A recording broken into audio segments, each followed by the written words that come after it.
Hey everyone, this is Mayan Gordon. I am back live at 5 with another amazing guest. Before I introduce her, or rather let her introduce herself, we got Joan Kling here today. I want you guys to go ahead and take just a minute and go ahead and write something that you're grateful for down in the comment section. Not only is it going to help everyone who's watching this or reading this, feel that positivity and that optimism, but I can promise it's going to make you feel optimistic and enthusiastic about your life and your day and the things that you have to be grateful for. And I'm going to get it started off and say that today I am grateful for just a beautiful sunny day where the smoke has started to clear up here in Spokane, Washington. We've had all those forest fires around us and it has been pretty smoky. And today it's been just beautiful. The air is very fresh and I've gotten to go on a couple walks with my dogs to various parks, Monito Park, where there's a beautiful lake. Also, I'm not sure the name of the other park, but there's a pond and we love to go in circles around the park. All the dogs were out, all the dog walkers and dog owners, and it was just a really gorgeous day today. So, Joan, could you go ahead and tell people, who are you as a person? Well, it's interesting the way that you're saying that question instead of just like, who are you? Who are you as a person? So I'll just talk about at the core of myself. I feel like I am an inquisitor, never satisfied. I love information. I'm a helper. I'm very spiritual. I consider myself very kind and helpful. That's what comes to mind right now. That's awesome. No, that's a great description. That is exactly what I'm looking for, is kind of what are the characters or attributes that you most identify with. So let's talk a little bit about kind of who you are in the physical context of what your life has looked like as you've grown up. So where are you right now, to give everyone context, and then where did you grow up? I am in San Diego area and a little neighborhood called Kearney Mesa. And I just moved here very recently because my daughter's having a baby. I spent the last almost 4 years in the San Francisco Bay Area. I'm just turning my phone off to make sure that it doesn't ring. Yeah, of course. And I grew up in Philadelphia. Okay, interesting. And what kind of family setting? Did you grow up in a house with two parents? Did you have older, younger siblings? What was that family dynamic for you growing up? I grew up in a house of 10 people. We lived in what was called a row home at the time, which means like nowadays in neighborhoods, they'll call them townhomes. In a row home meant that you shared walls with each other all up and down the street. And there were 7 kids, my mom and dad, and my mom's mother lived with us. So grandma lived in the house with us. Wow, that's super cool. Was that something that you enjoyed, or were you kind of as a kid like, I need more freedom? I loved it. You loved it. That's great to hear. Yeah. It was always chaotic. There was always something going on. There was always someone doing something. And it was like being in a live action movie. No, it definitely sounds like there was a lot going on, a lot of excitement. Where do you fall into the mix of all the 7 kids? Are you somewhere near the top, the oldest? Are you one of the babies, the youngins? Are you kind of right in the middle? I'm second to the youngest. And so in big families, there is usually the big kids and the little kids. Okay, gotcha. And I'm a little kid. For whatever reason, maybe nature giving the mother a break. There's usually a gap when you have a big family. And so I'm a little kid. No, Yeah. that makes a lot of sense. When you're having that many kids, you probably at some point are like, I need a little break. So after, middle school, high school, did you go to college? What was that kind of time in your life? How was that for you in terms of making decisions? Was it like just an automatic, I'm going to go for this thing? Was there a lot of debate going on? Because usually I think as we reach our teen years, we start to feel maybe a little bit more rebellious, or we realize that we all of a sudden are having more control over the decisions that are going to be made for the rest of our life. So what kind of was that experience like for you? Well, the first person I ever knew that even went to college was my sister Kath's husband, Harry. And I just thought he was the smartest person. Like, he just knew, if you had a question, you would ask him and he would have an answer. And but when I was very young, I would say in third or fourth grade, we used to walk home from school for lunch. And there was this woman, Marcia Rose. It was news at noon. And there was this woman, Marcia Rose. And now looking back, because I've done some research on her, she was one of the first women ever on like a major network. And Cool. Yeah. And of course it was at noon, but still she was, and so I was enthralled with her. And I was like, that's what I'm going to be Marcia Rose. And that's awesome. Yeah. And then life goes on. And the biggest pivotal moment in probably still in my life is that my mom passed away very suddenly when I was 16. Oh, I'm sorry to hear that. That must have been pretty difficult. Oh my God, yeah, still difficult. And so I left for my junior prom, and when I came home from the prom, she had passed away that night, like after I had left. So it was out of nowhere. She wasn't sick. Yeah. So then life became really chaotic. And when it came time for college, I was somehow geared toward print media, print journalism instead of broadcast journalism.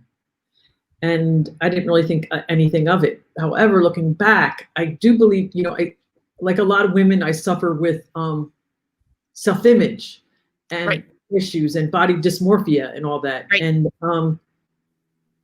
I think I made up this story that you're just not pretty enough. No one has ever said this for broadcasting, right?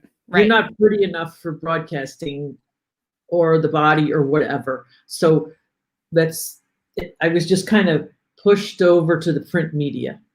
And, gotcha. Well, I want to tell you right now that you are gorgeous. You are beautiful just the way you are. And I'm super happy to have you sharing that beautiful face and smile on my show right now. So I would say, at some point you were made to be on video. And I think you're shining right now doing that.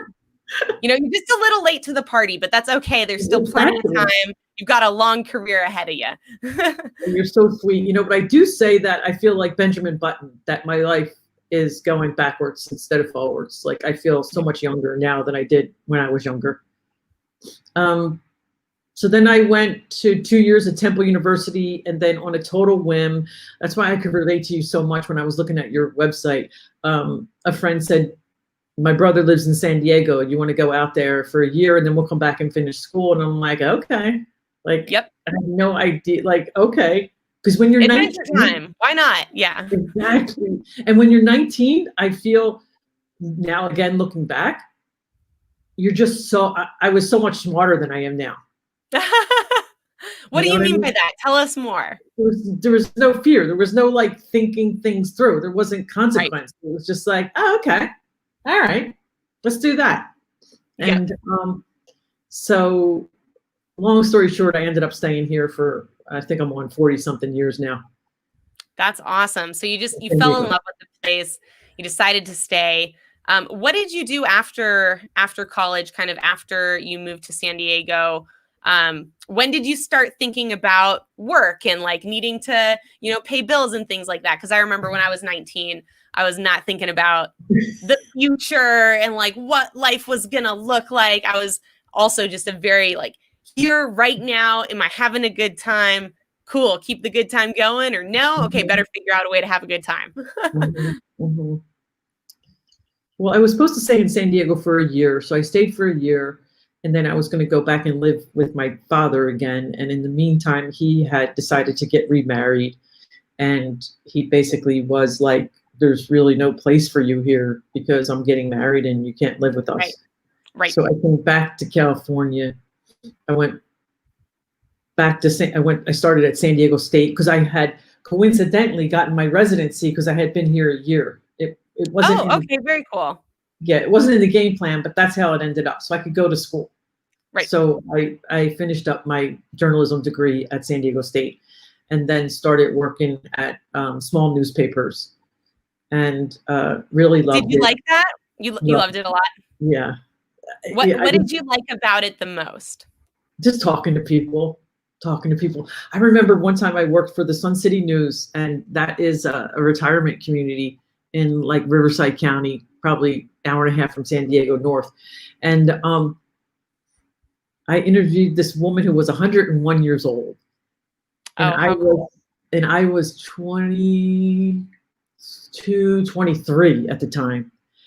And I was just fascinated that how much had happened, not only in Right. history, but in like, there weren't even telephones, there weren't Wow. microphones. I Yeah. mean, microwaves, like just everything that she had been through. I was fascinated. So that's one of the things I remember, just because I'm an inquisitor. I love talking to people. I love Right. asking questions.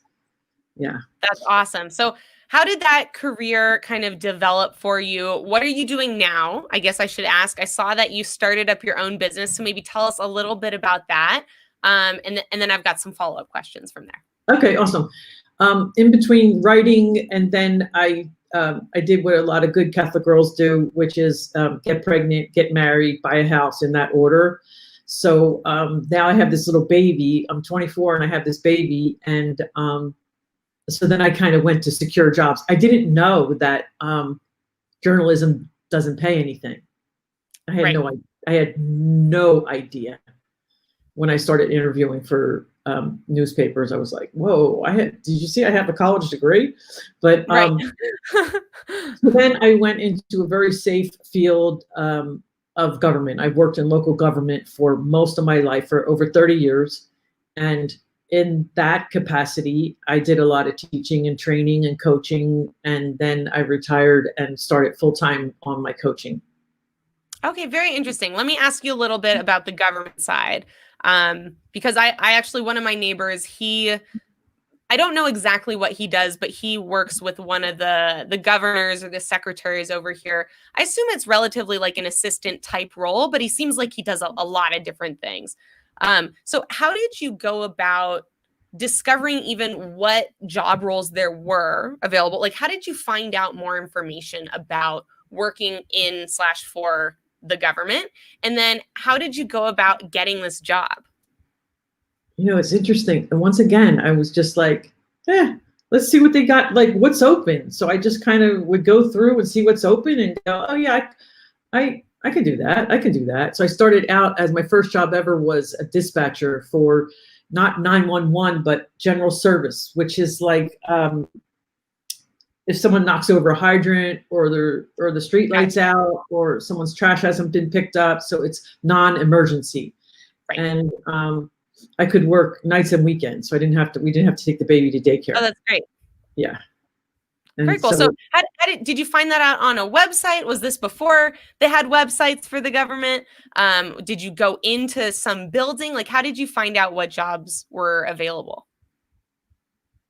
oh my gosh, I started in government in 1985. So So pretty much doubt before the internet. I Yeah. would I doubt that there were I Job remember board websites job type of boards. deal. I think you had to Yeah. go into the building and they had a big folder, like a big binder, and you just had to like page through it. And Very cool.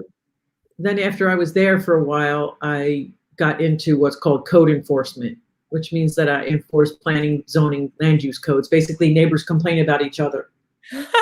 Right. Yes, we have that going on in my neighborhood right now. Literally, we have this one homeowner who wants to take the home and up it to like a 30 unit building, or maybe it's like 30-person building, and all the other neighbors got together and started a petition against it.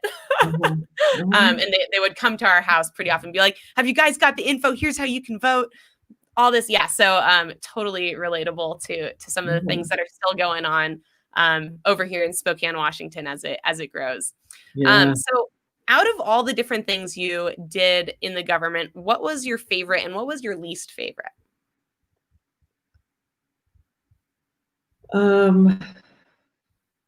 My least favorite is dealing with a complainant. So the person complaining, we called it the complainant. The person that had the alleged violation, we would call them the violator.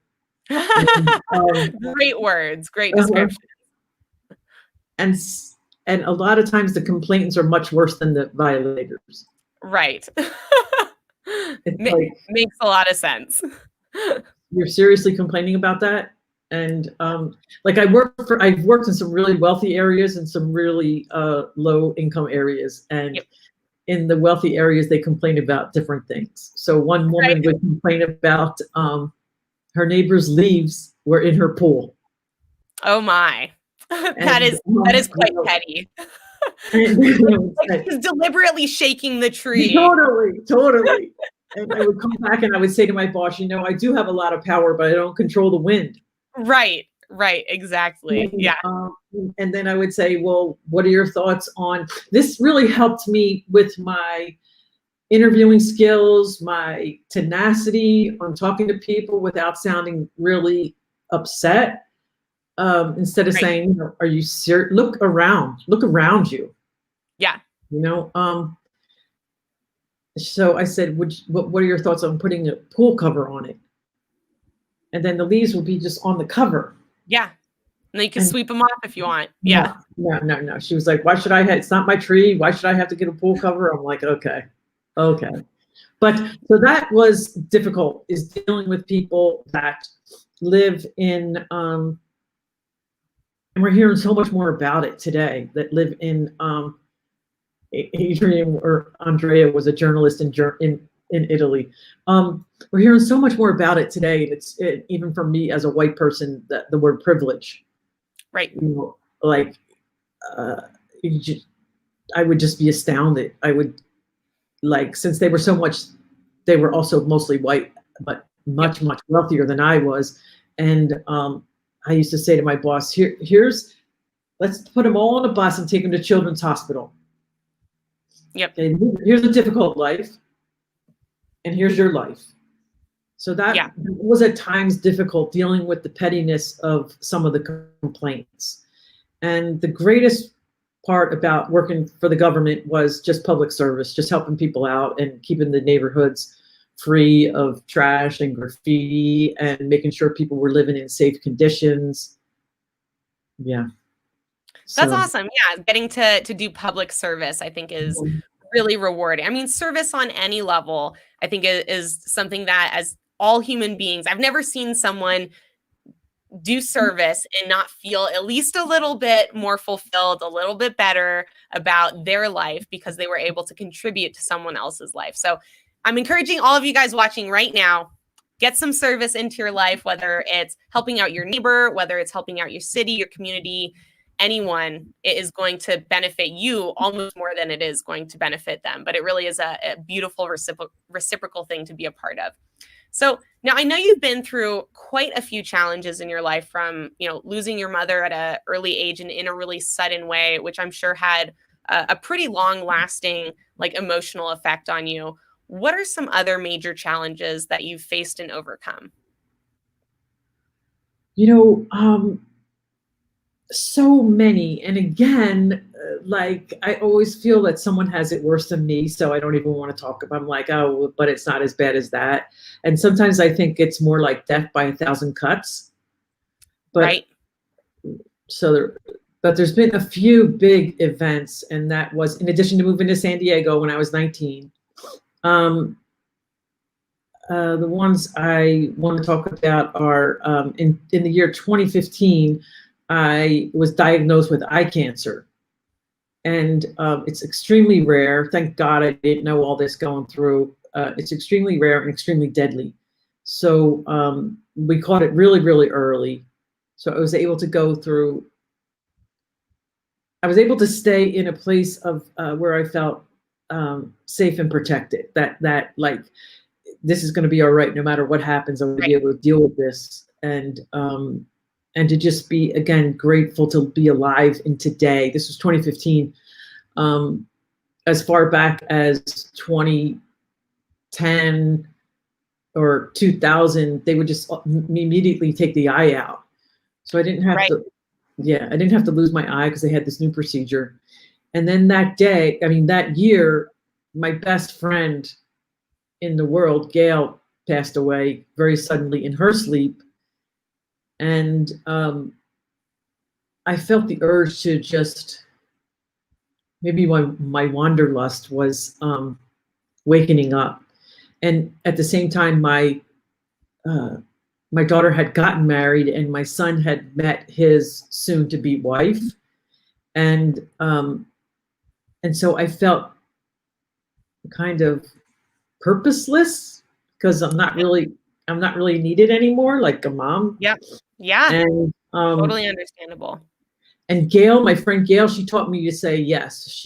I would say, she was also single. She was the same age as me, more or less. And I would say, hey, do you want it? And she'd go, yeah. How about if we, yeah, yeah. And so it was just so much fun running around with her. So it was a really, really big impact. So then I coincidentally saw a job in San Mateo County, which is up near San Francisco, doing code enforcement. And I didn't even know where that was. I just was like, Right. well, I'll just apply. And again, I have like really strong faith. So I just said, if the doors open, I'll walk through. And if they don't open, I'll stay here, and everything I did was like, wow, I never flew for an interview before. Right. Wow, I've never, and I was at the time probably 56, like, wow, I've never flown for an interview. Wow, I've never had to, anyway. So everything that happened just all the doors kept getting open, and I moved up there for a 3-year position. And That's awesome. I sold everything I owned, or gave away everything I owned, and I only brought what I could fit into my RAV4, my little Toyota RAV4. Wow. Yeah. And it just felt so freeing. And I stayed in Airbnbs for about the first 8 months, 4 months Oh, here, yeah. 5 months So there. let me ask you, was that kind of part of almost like a cleansing process or something that allowed you to let go of some of the past that really was not fun to experience, like all these hard things that you went through? Was moving and kind of getting rid of a bunch of your stuff, was that part of an experience that allowed you to kind of leave some of those emotions back, where they were? Or was it something you still felt that you brought with you even through this whole process? Because you seem like someone who is very good at being able to deal with really hard things. And I don't mean that in any type of bad way. I think certain people are gifted with certain perspectives or certain DNA that, and I see you here smiling and just full of joy and positivity. And I think a lot of people, the things you're describing would have emotionally crippled them, to where they weren't the same person anymore, or they weren't experiencing life in the same way. And I see even just you sitting here today, you experiencing that same wonder, that same adventure, that same curiosity. What do you think allowed you to do that? And were there any like actual actions that you took that were a part of that, or is it more just internal? I feel that it's something I was born with. That this yearning for whatever it is, this insatiable appetite of what is life about. And I mean, compared to some people who have traveled the world, and you have done all kinds of traveling, I haven't done that much, but I sometimes I just don't know when to stay down. Like, like I just keep getting back. Like Yeah. I just don't keep know. moving forward. I just keep moving forward. I don't know what else to do. And just so to be clear, because I have such a hard time right now that if anyone's looking at me and going, oh my God, she has, her total life is together. I have severe ups and downs. Yep. And it's not always, what do my kids call it?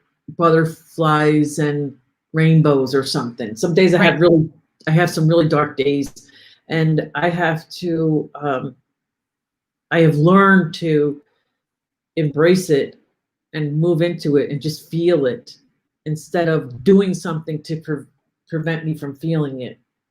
And, but I think it just comes down to my deep faith, because now that I'm back in San Diego, and now, of course, 4 years older, and I look back and I'm thinking, who the heck would ever at 56 sell everything they have and just move to a place where they didn't know anybody. Yeah. Yeah, absolutely. I think, first of all, thank you for sharing that with us, because I have to completely agree. And I want to second that, even though certainly this year of my life, I've gotten much, much better at really not going into such deep lows, but the entire rest of my life in existence, I would be living up here, and the next day I could be all the way down here. And I think there tend to be different personality types. Some people are really like even their whole life. They don't get super high, but they also really never get super down. There's definitely different personality types. But I think with a lot of creative people who I've met, who are really passionate in the art space, or I think it tends to be a little bit tied to that creativity. There tend to be really high highs and really, really low lows. And yeah, I agree the with that. lows are not what we broadcast. When you're crying in the bathroom, you're not flipping on your Instagram and like filming it. You're not telling anyone about it generally. And so when you see people who are really high in terms of their happiness levels or their energy, remember that that is not a consistent all the time thing. And maybe for some people it is, but definitely not the majority. And it's important to remember that every single person experiences lows, experiences pain, experiences unhappiness, or I would say doubt and fear. These are all things we go through, and it's really about figuring out how you best deal with those low times. And once you can figure out, here's a way that I can deal with this, then it can start getting better, and you can start building habits and routines around not getting as low as you normally would. And for me, that's been, again, years and years of work of when I was in the lows. I like how you said that, really experiencing and letting myself be in that moment and figure out, why am I in this moment? What do I have to gain from this? What am I learning from this? How can I make my life better from this seemingly awful experience? Which, again, experience, I mean, like literally just thoughts in my head making me feel this way, not actual real tragedy. And yes, I've been through some real kind of tragedy, where I'd say that's much less controllable. Like when something really truly bad happens, it's much, much harder to not go into a deeply low place. And at that point, I think it's okay to go into a really low place. It's okay to be there for a bit and then figure your way out of it. But a lot of the time, I think for most people, and myself included, I've been in those low places because of some thoughts I was having, or some, this repeated voice that was telling me something over and over again that I felt I couldn't escape, and I couldn't escape those thoughts. And so building mechanisms to help you not get to that point where your own voice is louder than, or your own voice in your head is louder than the voice you want to speak from with your heart, is a really important skill set. And it sounds like that's something that you've had a natural proclivity towards, but also have been still working on as you get older and as you experience new things in life. Does that sound about correct? And each phase is different, yeah.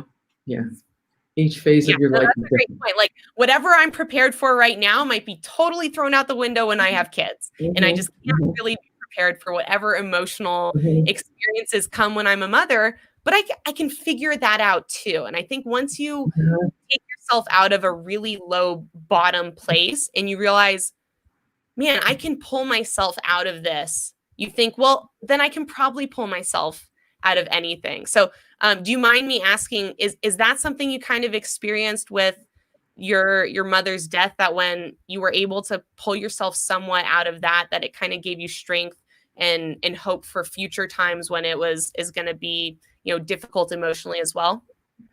Well, I'm really glad you asked me that question, because I wanted to give a shout out to Hope Elderman, she wrote a book called Motherless Daughters in the 90s. And so my mom died in 1976. And I think Hope's book came out in the early 90s. And in my family, in my culture, you just don't talk about things. Gotcha. You don't express your feelings. You don't cry. You just, get things shove it happen deep down in your chest and forget about it. Exactly. And so I think it was just about 20 years that she had been passed away, and I came across this book because I was like bawling my eyes out. And I'm like, when is this going to be over? And so the book is Motherless Daughters.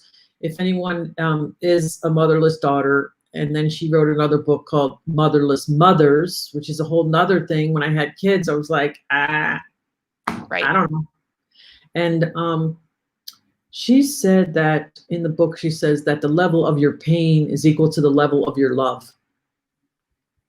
And I feel that. Absolutely. And that sometimes people will never, ever feel the pain you're feeling, which is, in her opinion, my interpretation of her opinion, unfortunate. Right. Yeah, no, I agree.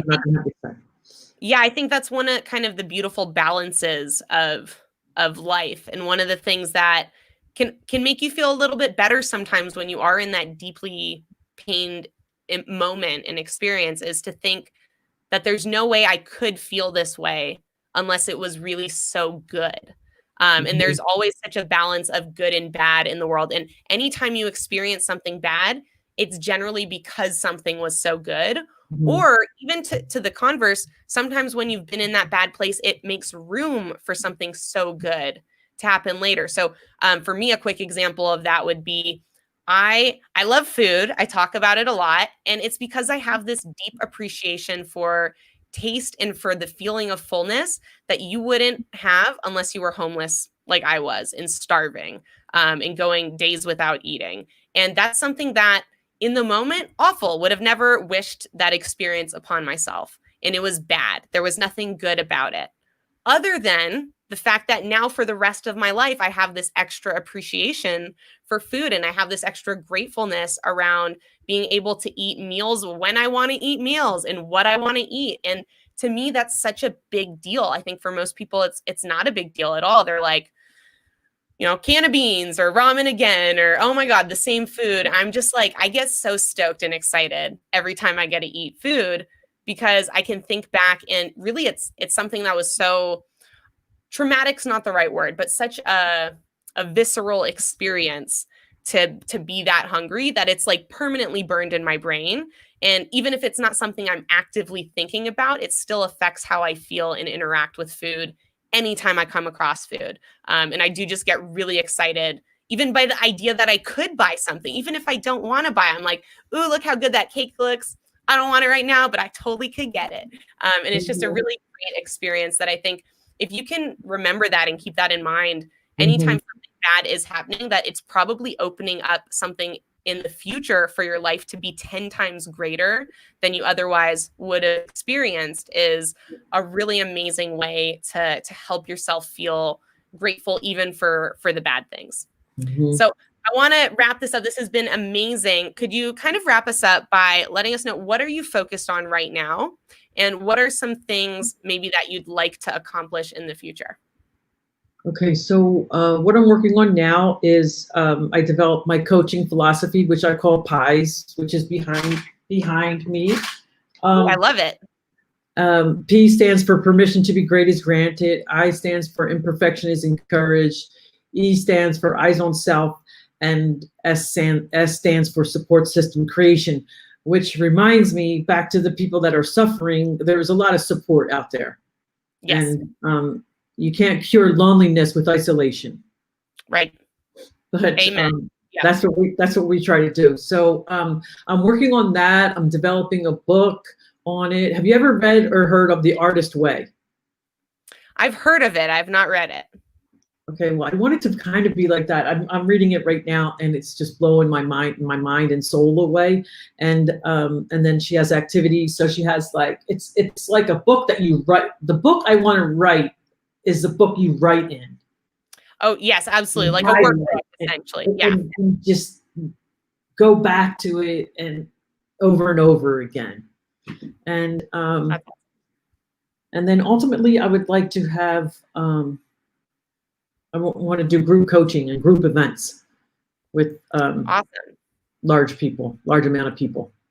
Yeah, no, that sounds amazing. It sounds like you've really kind of fallen into a groove with the things that bring you fulfillment, with where your value really is able to touch other people. So if people do want to get in touch with you, find out more about your coaching, find out more about you and your amazing just energy, how would they reach out to you? Like, what's the best way to get in touch with you? Really, LinkedIn. LinkedIn is the best. And then my website is joankling.com. So you can That send is me. easy, you guys. You see the name right there at the bottom of the screen, Joan Kling, and then add a .com to it. That is pretty easy to remember. Write it down now. And definitely reach out and connect with Joan here on LinkedIn, or if you're watching on Facebook or YouTube, you know how to download LinkedIn. Get on the platform. It's amazing. You'll love it. I promise. And I really appreciate everyone who tuned in to kind of listen to Joan and her amazing story. I think that this woman has so much value to deliver, not only to the world, but specifically to our LinkedIn community of, business owners and entrepreneurs and people with ambition who oftentimes I really believe hide a lot of our darkness or our struggle or the things that we're going through. And I can promise you, Joan is an incredibly supportive person to just talk to about any of the things that you might be struggling with. And she's someone who can really, really bring a lot of value in that support system. And like she said, you can't do it alone, especially when you're struggling.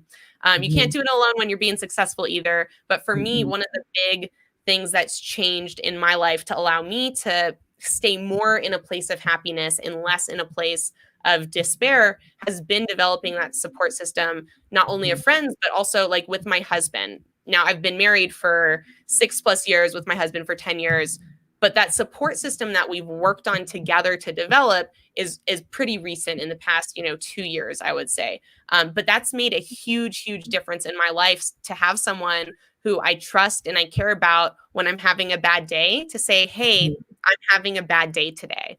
And when they say, why is that? And I say, I don't know, that I know that they are going to help me figure it out. And so I really encourage you to reach out to Joan or someone else who you feel comfortable messaging, and starting that conversation of, hey, I really need someone who's there for me when I'm down, or I just need someone to listen when X, Y, and Z. And just even contacting, communicating with someone like that will bring a huge amount of relief to the stress that comes from dealing with darkness alone. Because when you're alone, there's just a compounded factor of stress and overwhelm and all these negative emotions, that once you find someone else to kind of help you through it, or be with you through the pain or the difficulty that you're experiencing, half of it disappears, and it makes you feel much more encouraged towards going the other half of the way. So I really appreciate you for being here and sharing, like, really just such a valuable and inspiring story. And I'm super excited to see where you take things with your coaching business, how your book turns out. Definitely let me know when that gets published. I'll be happy to do a shout out for that. And thank you everyone for watching. Make sure to grab the link to this episode, share it on whichever platform that you enjoy the most and spend the most time at. And feel free to tag some people in the comment section. You guys have a great night, and hope to see you again tomorrow.